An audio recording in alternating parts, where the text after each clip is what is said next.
നമുക്ക് തൈര് സാദം ഉണ്ടാക്കാം കേട്ടോ. എല്ലാവരും ചെയ്യുന്നത് പോലെ തന്നെയാണ്, എല്ലാവർക്കും അറിയുന്ന കാര്യമാണ്. എന്നാലും ഒന്ന് നോക്കാം. കുറച്ച് വെളിച്ചെണ്ണ ഒഴിച്ചു, പാത്രത്തിൽ അടുപ്പ് കത്തിച്ചു, കുറച്ച് വെളിച്ചെണ്ണ ഒഴിച്ചു. കടുക് പൊട്ടിക്കും കേട്ടോ, കടുക് പൊട്ടിക്കുന്നുണ്ട്.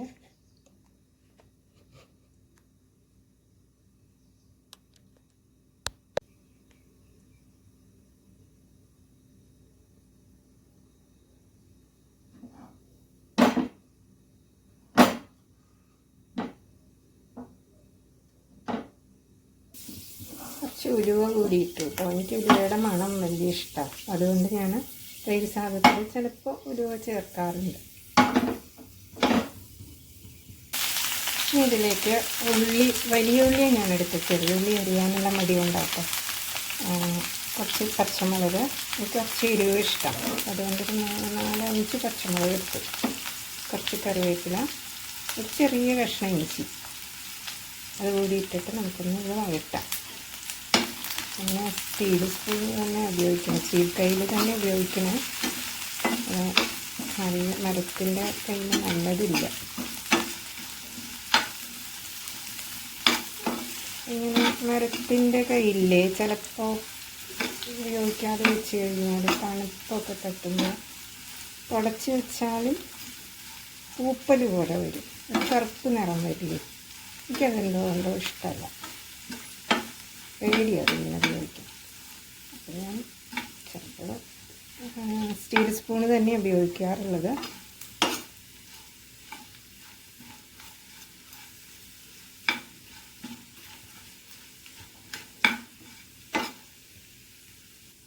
ഫൈബറിൻ്റെ സ്പൂണും കിട്ടും ചൂട്ടിൽ ഉപയോഗിക്കാൻ പറ്റുന്നത്, പക്ഷേ അതും ഉണ്ട് കേട്ടോ, ഇവിടെ ഞാൻ എടുത്തില്ല.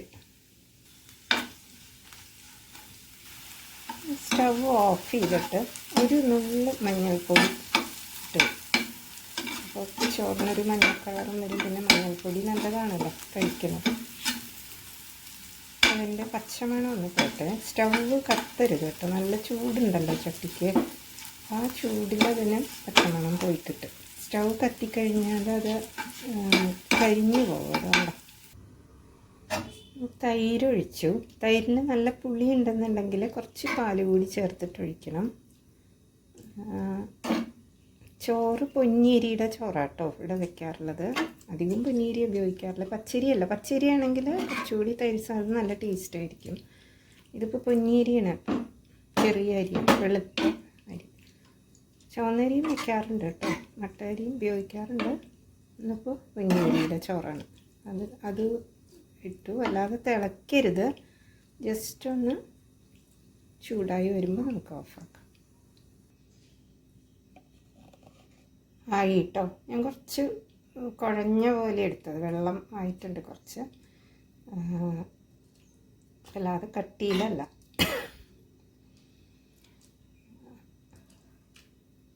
കട്ടിയിലും ഉണ്ടാക്കാം. കട്ടിയിൽ പച്ചരി ചോറാണെങ്കിൽ കുറച്ചുകൂടി കട്ടിയാവും തൈര് സാദം ഉണ്ടാക്കുമ്പോൾ. ഇതിപ്പോൾ ഫ്രിഡ്ജിൽ വെച്ച തൈര് കൂടിയാണ്, അപ്പോൾ അതുകൊണ്ടാണ് ഞാനൊന്ന് ചൂടാക്കിയത്. പച്ചത്തൈരാകുമ്പോൾ നമുക്ക് ജലദോഷം ഉണ്ട് എനിക്കപ്പോൾ, ജലദോഷം കൂടുതലാവും ചിലപ്പോൾ. ഇതിൻ്റെ കോമ്പിനേഷൻ എന്താണെന്നറിയോ? കൊണ്ടാട്ടമുളകോ അല്ലെങ്കിൽ പപ്പടം, അരിപ്പപ്പടം, അരിക്കൊണ്ടാട്ടം, അങ്ങനെയുള്ള കൊണ്ടാട്ടങ്ങളൊക്കെ ഇതിന് ഉപയോഗിക്കാം. നല്ല ടേസ്റ്റാണ് കേട്ടോ അതിൻ്റെ കൂടെ കഴിക്കണത്. പക്ഷെ എനിക്ക് വലിയ ഇഷ്ടം മിക്സറാണ്. നമ്മൾ സാധാരണ കാപ്പിക്കൊക്കെ വൈകുന്നേരം കാപ്പി കുടിക്കുമ്പോഴൊക്കെ കഴിക്കുന്ന മിക്സറില്ലേ, മിക്സറും ഇതും കൂടി കഴിക്കാനാണ് ഭയങ്കര ഇഷ്ടം. അത് ഇതിൻ്റെ മുകളിൽ ഇങ്ങനെ വിതറിക്കൊടുത്താൽ നന്നായിരിക്കും ഒരുമിച്ച് ഇങ്ങനെ കഴിക്കുന്നത്. അല്ലെങ്കിൽ വേറൊരു പ്ലേറ്റിൽ ഇങ്ങനെ എടുത്തിട്ട് അങ്ങനെ കഴിച്ചാലും നന്നായിരിക്കും. ഇതിപ്പോൾ ഞാനിതിൽ കടലയും എല്ലാം ഉണ്ടല്ലോ, അപ്പോൾ ഒന്ന് വിതറി കൊടുക്കട്ടെ കേട്ടോ. നല്ല ഒരു ടേസ്റ്റായിരിക്കും ഇത്.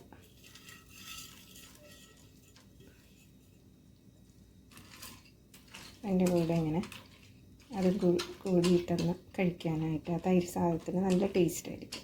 ഉപ്പിടണം കേട്ടോ, ഉപ്പിട്ട് വയ്ക്കണേ. ഒന്ന് ചൂടൊന്ന് ജസ്റ്റ് ഒന്ന് അറിയിട്ട് ഉപ്പിട്ടാൽ മതി കേട്ടോ, കുറച്ച് ഉപ്പിടണം.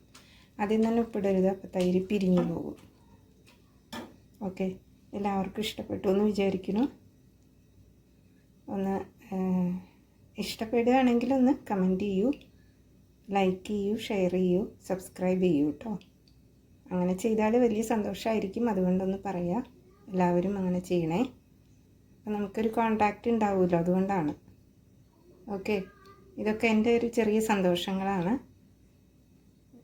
നമ്മൾ നിൽക്കുന്ന ആ ഒരു സ്പേസിൽ നമുക്ക് ചില സന്തോഷങ്ങൾ നമ്മൾ കണ്ടെത്തണ്ടേ, അതിനുള്ള ഒരു കാര്യങ്ങളാണ്. നിങ്ങൾക്ക് ഇഷ്ടപ്പെട്ടു എന്ന് വിചാരിക്കുന്നു. ഇഷ്ടപ്പെട്ടെങ്കിൽ കമൻറ്റ് ചെയ്യണേ. Okay, thank you.